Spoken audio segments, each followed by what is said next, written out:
Hello and welcome to today's session.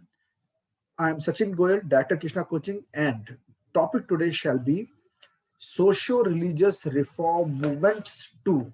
And I'll be starting with Arya Samaj. आपको सबको पता है कि भारत में एक बहुत बड़ी एक श्रृंखला है, एक चेन ऑफ एजुकेशन इंस्टीट्यूट्स है, ठीक है, स्कूल्स हैं, कॉलेजेस हैं in the name of DAV.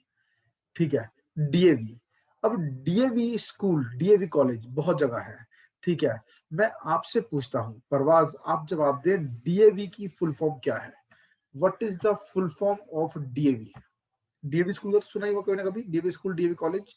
तो बताएं डीएवी की फुल फॉर्म क्या है? हमारे सामने अंजलि बैठी है. अंजलि आप बताएं डीएवी की फुल फॉर्म. बिल्कुल सही जवाब दिया अंजलि ने, और उसने जवाब दिया दयानंद एंग्लो विधि. ये रियल मी एक्स के नाम से एक बच्चा है. अपना नाम बताएं, क्या नाम है? माइक ऑन करके लिख के जैसे मर्जी बताओ. रियल मी एक्स के नाम जिन्होंने भी चैट में लिखा है, your name is Ravi. Very good. ठीक है जी. तो ये है दयानंद. दयानंद, ए का मतलब है एंग्लो और वी का मतलब है वैदिक. दयानंद एंग्लो वैदिक. ठीक है जी. अब इसका क्या मतलब है वो समझिए. ठीक है जी. दयानंद वर्ड क्यों आया? क्योंकि आर्य समाज के जो संस्थापक थे वो थे स्वामी दयानंद सरस्वती. स्वामी, लिखते जाया करो, Swami Dayanand Saraswati. He is the founder of Arya Samaj. Arya Samaj. और दो मेन मूवमेंट थी, डीएवी मूवमेंट और एक गुरुकुल मूवमेंट. गुरुकुल मूवमेंट, दो मूवमेंट थी. और डीएवी मूवमेंट क्या कहती थी कि एंग्लो पढ़ाई और वैदिक पढ़ाई दोनों होनी चाहिए. आज भी यही हो रहा है. जितने डीएवी स्कूल्स हैं उसमें धर्म शास्त्र, उसमें एक सब्जेक्ट बच्चों को पढ़ाया जाता है और वो होता है क्या? धर्म शास्त्र. और धर्म शास्त्र वो हिंदू धर्म के बारे में, यानी कि सनातन धर्म के बारे में पढ़ाते हैं. और जबकि इंडियन कॉन्स्टिट्यूशन ये कहता है कि कभी किसी को मजबूर नहीं किया जा सकता किसी रिलीजियस इंस्ट्रक्शन के लिए. किसी एजुकेशनल इंस्टीट्यूशन में, किसी भी एजुकेशन के इंस्टीट्यूशन में एक रिलीजियस पढ़ाई, रिलीजियस इंस्ट्रक्शंस को कंपल्सरी नहीं बनाया जा सकता. कहाँ लिखा है ये? भारत के संविधान में, यानी इंडियन कॉन्स्टिट्यूशन. देखते कौन जवाब देगा. जल्दी बताओ कौन जवाब देगा. परवाज, करवाया हुआ मैंने आपको.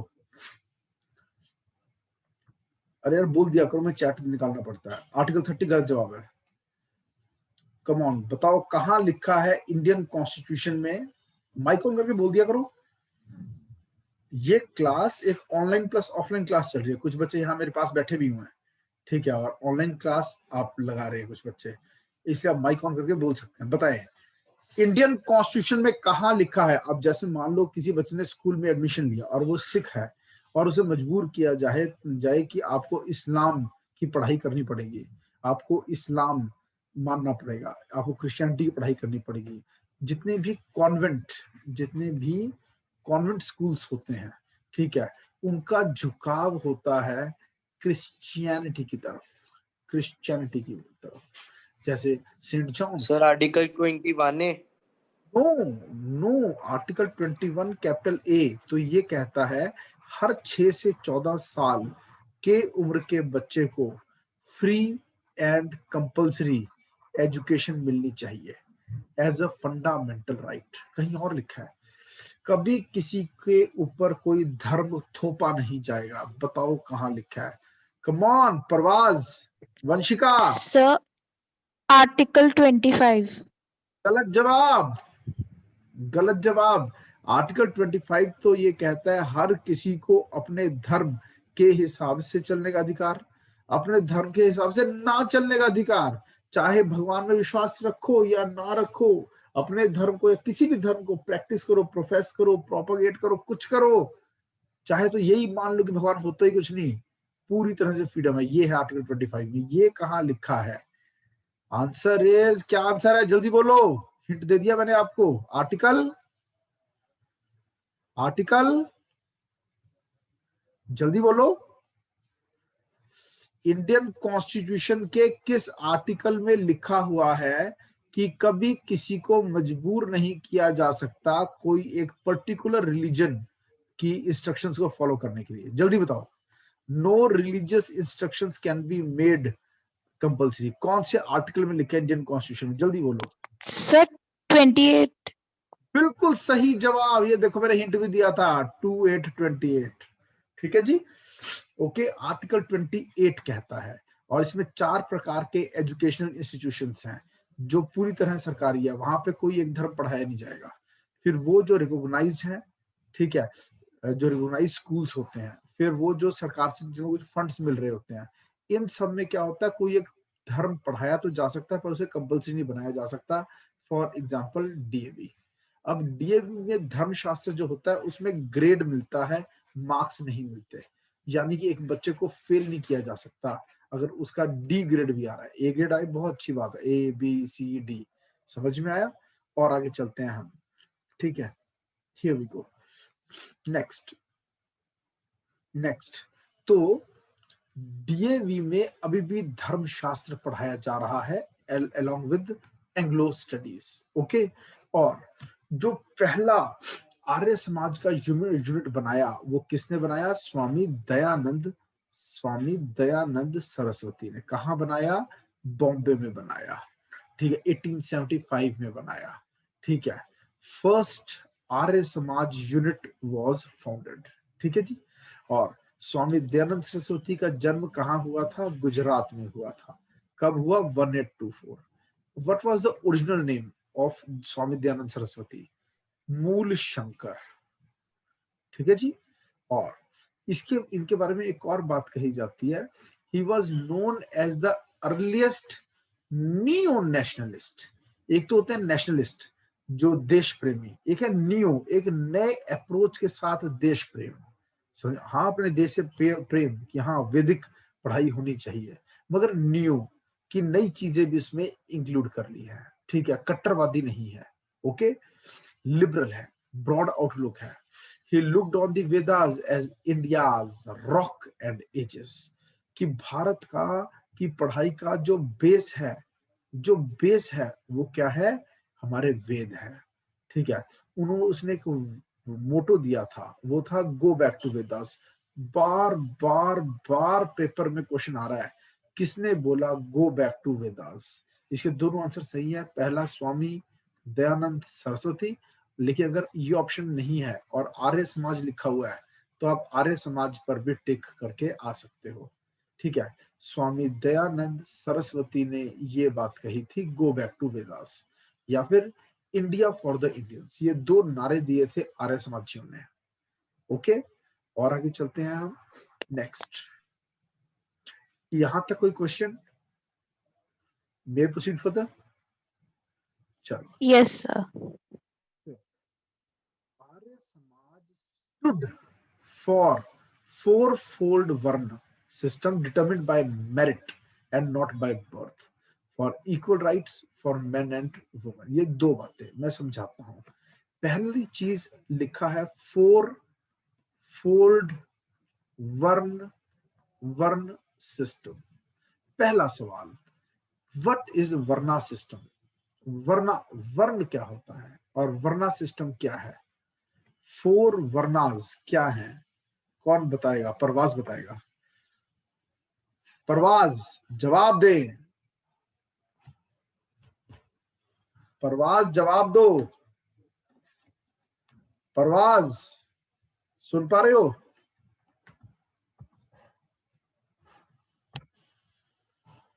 परवाज जवाब दो।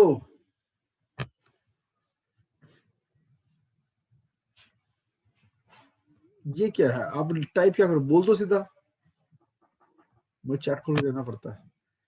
Sir mike is unable to on. चलो फिर लिख दो आंसर क्या है। चलो मैं ही बता देता हूँ। ठीक है, हमारा जो चलो वंशिका जवाब देगी। वर्ना सिस्टम क्या है?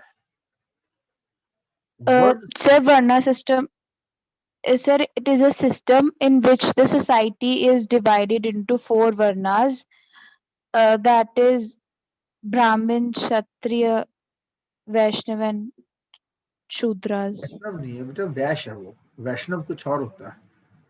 ठीक है, Sir, Vaish. ब्राह्मण, ब्राह्मण, क्षत्रिय, ब्राह्मण, क्षत्रिय, वैश्य, वैश्य एंड शूद्र, एंड शूद्र। अब ब्राह्मण कौन थे? जो कि एजुकेशन का काम करते थे, लोगों को पढ़ाते थे। ठीक है, क्षत्रिय का काम क्या था? आर्मी। वैश्य का काम था बिजनेस, कारोबार, और शूद्र का काम था सर्व करना, यानी वो सर्विस देना। क्लियर? तो इस तरह से सोसाइटी को, पूरे के पूरे समाज को ऑक्यूपेशन के हिसाब से बांट रखा था 4 पार्ट्स में। ये कहां से हमें ज्ञान मिलता है? बच्चिया कहाँ लिखी हुई है ये 4 वर्णों वाली बात?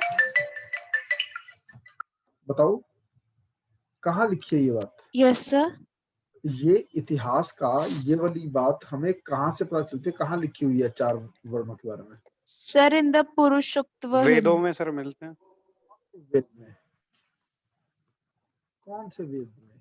एक भजन है पुरुषोक्त हाइम, और ये कहाँ है? इन 10th मंडल, 10वां जो चैप्टर है या 10वां मंडल है ऑफ ऋग्वेद।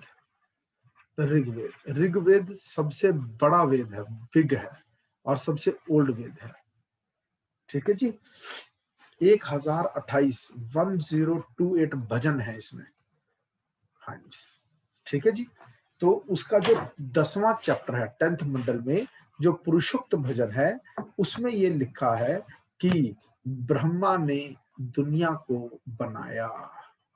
ठीक है, और अपने माउथ से बनाया किसको? ब्राह्मण्स को, ब्राह्मण्स को। फिर अपनी आर्म्स यानी कि अपने लिम्स से, आर्म्स से किसको बनाया? क्षत्रिय को, क्षत्रिय को, जो क्या काम करेंगे? आर्मी का काम करेंगे। और अपने थाई से बनाया वैश्य को, बिजनेस करने के लिए, आर्टिसंस, क्राफ्ट्समैन। और फिर उसके बाद सर्व करने के लिए, इनको सर्व करने के लिए बना दिया शूद्र। और किस चीज से बनाया? भगवान ने अपने फीट, ब्रह्मा ने अपने फीट से बनाया। ठीक है, तो शूद्र जो है वो 4th वर्ण है, सबसे नीचे वाला वर्ण। क्लियर? जिसको डिप्रेस्ड क्लासेस के नाम से, जिनको दबा के रखा गया था और जिनको बाद में डिप्रेस्ड क्लासेस के नाम से जाना गया। और इन्हीं को इकट्ठे करके इनका एक बहुत बड़ा लीडर सामने आया जिसने देश का संविधान लिखा, डॉक्टर भीमराव रामजी अंबेडकर। क्लियर? और इन्होंने ही एससी, शेड्यूल्ड कास्ट और शेड्यूल्ड ट्राइब को रिजर्वेशन दिलाने की बात की। क्लियर? और रिजर्वेशन मिली थी पहले 10 सालों के लिए, मगर उसके बाद परपिचुअल हो गया और खत्म नहीं हुई कभी। और आगे चलते हैं तो दयानंद सरस्वती जी सपोर्ट तो करते थे वर्ण सिस्टम को कि हाँ ये 4 वर्ण होने चाहिए, ब्राह्मण, क्षत्रिय, वैश्य, शूद्र, but it should not be based on birth. जो ब्राह्मण का बेटा है वो ऑटोमेटिकली ब्राह्मण ना बने, ब्राह्मण का बेटा ब्राह्मण ना बन के वो ब्राह्मण माना जाए जो लोगों को पढ़ा रहा है। ठीक है, शूद्र का बेटा शूद्र नहीं है। अगर शूद्र का बेटा आर्मी में भर्ती हो गया और देश से लड़ रहा है तो उसको क्षत्रिय माना जाए। समझ में आया? तो इस तरह से समाज को बांटा जाए, but not on the basis of birth, but on the basis of occupation, कौन क्या काम कर रहा है। ये कहा था स्वामी दयानंद सरस्वती ने। Stood for 4-fold, stood for यानी supported, supported the which system? Supported the 4-fold varna system. ठीक है, but it should driven by merit, जिसके लायक जो है उसको वो काम मिले। ठीक है, ना कि बर्थ से नहीं होने जाना चाहिए, क्योंकि इस आदमी का बाप आर्मी में अच्छे रैंक पे था तो क्यों ना बच्चे को भी आर्मी में अच्छे रैंक पर ले लो। ये गलत है। जरूरी नहीं है ब्राह्मण का बेटा इंटेलिजेंट ही होगा। क्लियर? और दूसरा, इक्वल राइट्स, कि मेन और वुमेन के अधिकार बराबर हैं। ना सिर्फ इतना, छुआछूत की बात के खिलाफ भी आवाज उठाया। अनटचेबिलिटी, मैं आपसे पूछता हूं, अनटचेबिलिटी इज एन ऑफेंस? हाँ, भारत में जो अनटचेबिलिटी है वो एक अपराध है, वो एक ऑफेंस है। इसकी पनिशमेंट इंडियन कॉन्स्टिट्यूशन में किस आर्टिकल में दे रखी है? देखते हैं कौन पहले जवाब देगा। इंडियन कॉन्स्टिट्यूशन के किस आर्टिकल में पनिशमेंट फॉर अनटचेबिलिटी प्रोवाइडेड है? पता है? जल्दी बताओ, देखते हैं कौन बताएगा। कम ऑन, कोई तो बताओ। प्रोहिबिशन ऑफ अनटचेबिलिटी कौन सा आर्टिकल है? जल्दी जल्दी Sir, जल्दी। 17. पनिशमेंट कहां प्रोवाइडेड है, किस आर्टिकल में? इंडियन कॉन्स्टिट्यूशन के किस आर्टिकल में पनिशमेंट फॉर अनटचेबिलिटी प्रोवाइडेड है? जल्दी बोलो वंशिका, वंशिका आंसर दो, इलेबोरेट करो। Come on Vanshika. Sir, in Article 17 talks about prohibition of untouchability. My question is, where is the punishment prescribed for untouchability in constitution? Punishment for, Sir, punishment is not defined. punishment is not prescribed. Defined word नहीं बोलेंगे, हम बोलते हैं untouchability is not defined in Constitution of India, and its punishment is not prescribed in Constitution. And what was then provided by law? That Parliament may by law provide for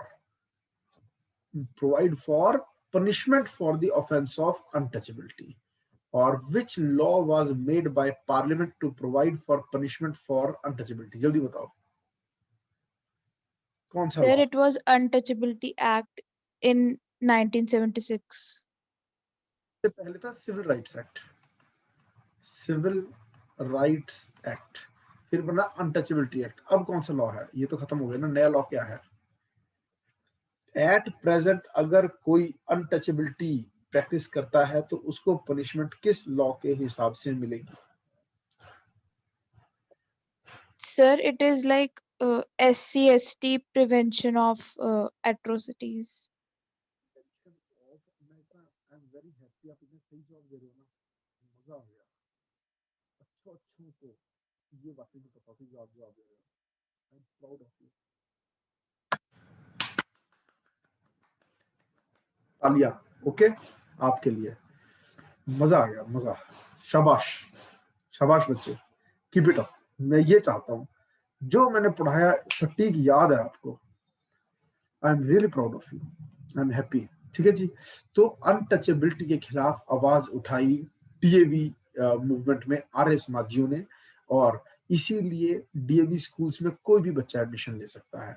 फिर caste discrimination के खिलाफ आवाज उठाई, फिर child marriage के खिलाफ आवाज उठाई, फिर विडो रीमैरिज को सपोर्ट किया। जी हाँ, अगर एक नारी विधवा हो जाती है, उसके हस्बैंड की डेथ हो जाती है, इसमें उसका क्या कसूर, उसको सती क्यों किया जाए? तो इस कारण से रीमैरिज होनी चाहिए। और दूसरा, इंटरकास्ट मैरिज, ठीक है, भी अलाउ होनी चाहिए। समझ में आया? और दूसरा, ये ब्रह्म आइडियाज हम बाद में देखेंगे, ठीक है। अब स्वामी दयानंद सरस्वती ने भी लिटरेचर में क्या क्या योगदान दिया? सबसे पहले उन्होंने कौन सी बुक्स लिखी?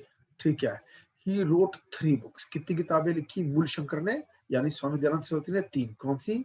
सत्यार्थ प्रकाश, वेद भाष्य भूमिका एंड वेद भाष्य। मेनली क्वेश्चन आता है तो प्रकाश पे आता है, सत्यार्थ प्रकाश पे आता है, कई 1-2 बार वेद भाष्य पे भी आया है।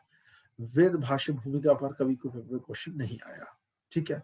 फिर आर्य समाजी हुए एक बहुत बड़े, लाला हंसराज। ठीक है, 1886 में लाला हंसराज जो कि आर्य समाज मूवमेंट से जुड़े थे, उन्होंने स्टार्ट की दयानंद एंग्लो वैदिक स्कूल इन लाहौर। ठीक है जी। और ये जो स्कूल जो 1886 में बनाया, लाला हंसराज ने बनाया, आर्य समाज मूवमेंट के तहत बनाया, जिसका नाम रखा डीएवी स्कूल। उसका तो उसका पूरा नाम था डीएवी स्कूल लाहौर। डीएवी पूरा नाम ये था, डीएवी स्कूल लाहौर। फिर उसके बाद जब चंडीगढ़ में आ गया ये स्कूल, क्योंकि पाकिस्तान और इंडिया दो देश बन गए अलग अलग। ठीक है, तो लाहौर वाला स्कूल अब भारत आ गया। ठीक है, और यहाँ पर जो आया तो उन्होंने इसको चंडीगढ़ में बनाया। कहाँ बनाया? सेक्टर 8 में बनाया, और इसका नाम रख दिया डीएवी स्कूल। नाम के पीछे कुछ नहीं लिखा था, ना चंडीगढ़ ना लाहौर। फिर अब से 11 साल पहले जब मैडम रिया, वो हमारे इंस्टीट्यूट से भी जुड़े हुए थे, ठीक है, वो बने इसके प्रिंसिपल। उन्होंने कहा हम क्यों इसका ऐतिहासिक गरिमा को कम कर रहे हैं। उन्होंने इस स्कूल का नाम चेंज कर दिया डीएवी स्कूल लाहौर। तो आज भी अगर वहां आप जाते हैं तो आपको क्या देखने को मिलेगा, लिखा हुआ है गेट के ऊपर डीएवी स्कूल लाहौर, जबकि लाहौर तो पाकिस्तान में है।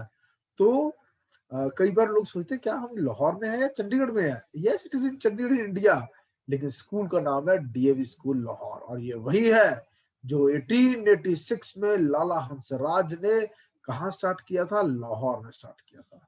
ठीक है जी। और उसके बाद 1902 में एक और मूवमेंट शुरू की, गुरुकुल पाठशाला। कहाँ बनाई? हरिद्वार में बनाई। ये यहाँ पर वेदों की पढ़ाई पर ज्यादा जोर था, जबकि डीएवी में दोनों एंग्लो और वैदिक, और एंग्लो पर ज्यादा जोर था। क्लियर? और आगे चलते हैं अब हम। After the death of Swami Dayanand Saraswati इन 1883, ठीक है, differences occurred in Gurukul section and DAV section. ये जो दो पार्ट्स थे आर्य समाजियों के, गुरुकुल वाला सिस्टम और डीएवी, इनमें लड़ाई हुई। While Gurukul section laid emphasis on traditional pattern of education, जो पुराना भारत का पढ़ाने का तरीका था जिसमें ज्यादा जोर वेदों पर दिया जाता था, आज भी गुरुकुल उस तरफ था। लेकिन डीएवी ने ज्यादा ध्यान दिया किस पर? Spread of English education.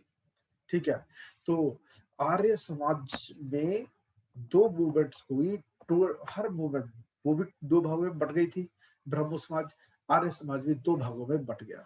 ठीक है, और आर्य समाज ने एक ऐसी मूवमेंट स्टार्ट की, वैसे तो इसका कोई सिर पैर नहीं था, मगर फिर भी आज के एट प्रेजेंट जो राजनीतिक पृष्ठभूमि है उसके हिसाब से बड़ी इंपॉर्टेंट, और वो मूवमेंट थी शुद्धि मूवमेंट। ये क्या थी? सुनो ध्यान से। आपको पता रहना चाहिए कि आजकल व्हाट्सएप के ऊपर एक बहुत बड़ा प्रोपागेंडा हो रहा है। प्रोपागेंडा हो रहा है एंटी इस्लामिक प्रोपागेंडा प्रोपागेंडा। और मुझे भी एक व्हाट्सएप वीडियो एक बार मिला था, उसमें क्या बोला गया था, क्योंकि मोदी सरकार की नीतियां और योगी जी की नीतियां जो उत्तर प्रदेश में है, उसकी वजह से एक बहुत बड़ा segment of society which is mainly Islamic, Muslims का सेक्शन, वो नाराज है मोदी जी से। और बहुत ज्यादा बड़ा गुट बन गया हिंदूज का, हिंदू एकता। ठीक है, भगवावाद की राजनीति हो रही है। ठीक है, और और उस पर मुझे एक बार ये मैसेज आया कि नॉर्मली सभी सिख, सभी क्रिश्चियंस, सभी हिंदूज के बच्चे होते हैं 2 या 3, वैसे 1 या 2 ही होते हैं, 3 नहीं होते। ठीक है, जबकि मुस्लिम्स को अगर आप देखें तो उनके बच्चे होते हैं 3, 4 या 5। ठीक है, मेरे पास एक स्टूडेंट बैठी है, वो तो कहती है मेरे पड़ोस में एक मुस्लिम के एक के 9 है, एक के 7 है। तो मुस्लिम कपल्स ज्यादा बच्चे आज भी रख रहे हैं, जिसकी वजह से होता क्या है? देखिए, एक हस्बैंड और वाइफ है, एक हस्बैंड है एक वाइफ है, यानी एक मेल और एक फीमेल, यानी दो बंदे मिलके आगे प्रोक्रिएट कर रहे हैं। कितने बच्चे कर रहे हैं? मैक्सिमम दो। और जब इन दोनों की डेथ हो जाएगी तो कुदरत में से दो गए दो आए, जबकि रियलिटी में किसी का कोई बच्चा ही नहीं होता, किसी का सिर्फ एक बच्चा होता है, और मैक्सिमम किसी के कितने हो रहे हैं? दो। यानी अगर एवरेज निकालोगे तो कहीं पर शायद 1.3 या 1.5 की एवरेज आएगी। यानी दो मिलकर डेढ़ बन रहा है। हर 25 साल के बाद नई जनरेशन आ जाती है। यानी कि अगर 25 लाख आबादी है, ठीक है, हिंदुओं की, तो 25 साल के बाद वो रह जाएगी 15 लाख। समझ में आया? ओके। तो कुछ ऐसी सी बात कि नंबर ऑफ हिंदू धीरे धीरे कम होगा, नंबर ऑफ सिख भी धीरे धीरे कम होगा, नंबर ऑफ क्रिश्चियंस भी धीरे धीरे कम होगा, मगर एक नंबर है जो बढ़ता जाएगा, और वो है उन लोगों का जो कि इस्लामिक है। तो उस व्हाट्सएप वीडियो में बंदा ये कह रहा था कि ऐसे अगर चलता रहा तो एक दिन दुनिया का सबसे बड़ा रिलीजन जो होगा वो इस्लाम होगा। हर गली में 10 या 20 घर अगर है, अगर 10 घर है तो उसमें से 9 घर मुस्लिम्स के होंगे, 20 घर है तो 18 घर मुस्लिम्स के होंगे। तो जो एक घर बचेगा, उसके बच्चे जब पार्क में खेलने जाएंगे शायद उनका मजाक उड़ाया जाएगा कि उसका नाम रहीम क्यों नहीं है, शाहरुख क्यों नहीं है, सलमान क्यों नहीं है, कुरैशी क्यों नहीं लगाता नाम के पीछे। तो हो सकता है वही बच्चा जब बड़ा हो जाए कन्वर्ट हो जाए, क्योंकि there is a concept of conversion, there is a concept of conversion in both, in Christianity and in Islam. यानी कि कोई हिंदू अगर कन्वर्ट होके क्रिश्चियन बनना चाहे तो बन सकता है, अगर कन्वर्ट होके इस्लाम में आना चाहे तो कर सकता है, इवन कि अगर वो सिख भी बनना चाहे तो बन सकता है। लेकिन कोई नॉन हिंदू हिंदू कैसे बनेगा जब सभी धर्म अपने नंबर को बढ़ाने के लिए कन्वर्जन का फॉर्मूला यूज कर रहे हैं? Why not Hindus? तो इसको देखते हुए आर्य समाज वालों ने एक नई मूवमेंट स्टार्ट की जिसका नाम रखा गया शुद्धि मूवमेंट। जी हाँ, शुद्धि मूवमेंट।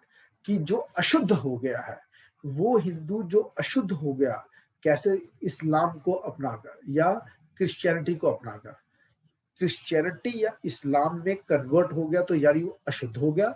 अब वो अशुद्ध से दोबारा उसे शुद्ध करना है, तो शुद्धि मूवमेंट के द्वारा फिर से उसे शुद्ध कर दिया जाएगा और उसको कन्वर्ट करा के बना दिया जाएगा क्या? हिंदू। ये किसने स्टार्ट की? आर्य समाज की मूवमेंट है, जबकि इसका कोई सिर पैर नहीं था हिस्टोरिकली। क्यों? क्योंकि हिंदू धर्म कुछ है ही नहीं। ठीक है जी। रियलिटी में जो रियलिटी में हिंदुओं को हिंदू क्यों कहते हैं? यहाँ पर थी एक रिवर जिसका नाम था इंडस, जिसको इंदु भी कहा जाता था। तो भारत में यहाँ पर हिमालय पर्वत, ठीक है, यहाँ पर इंडस नदी और यहाँ समंदर। अगर किसी को भारत में आना है तो एक ही रास्ता था, इंडस रिवर को क्रॉस करके आएगा। तो जिन लोगों से मिलता था एक आदमी इंडस को क्रॉस करके, उन उन लोगों का नाम ही पड़ गया, वो हिंदूज हैं, यानी वो हिंदू लोग हैं, यानी वो हिंदू लोग हैं। इस तरह से हिंदू को हिंदू कहा जाने लगा। समझ में आया? Who is founder of Hinduism? बताओ जी, देखते कौन बताएगा पहले। हिंदू धर्म की स्थापना किसने की? हिंदू धर्म की समाज स्थापना किसने की? शुरुआत जैसे क्रिश्चियनिटी के फाउंडर है जीसस क्राइस्ट, इस्लाम के फाउंडर है प्रॉफिट मोहम्मद, ठीक है जी, सिखिज्म के फाउंडर है गुरु नानक देव जी। बताएं हिंदुइज्म का फाउंडर कौन है? हर धर्म का फाउंडर है, हिंदू धर्म का फाउंडर कौन है? कोई बताएगा? No founder. हिंदू धर्म अलग से कभी स्टार्ट ही नहीं हुआ। No no founder of no founder of Hindu religion. ये अपने आप पैदा हुआ है। इंडिया में जो लोगों का रहन सहन था, जो स्टैंड ऑफ लिविंग था, जो वे ऑफ लाइफ था, वही बन गया हिंदू रिलीजन। ओके, चले आगे। तो आगे चलते हैं हम। शुद्धि मूवमेंट किस लिए थी?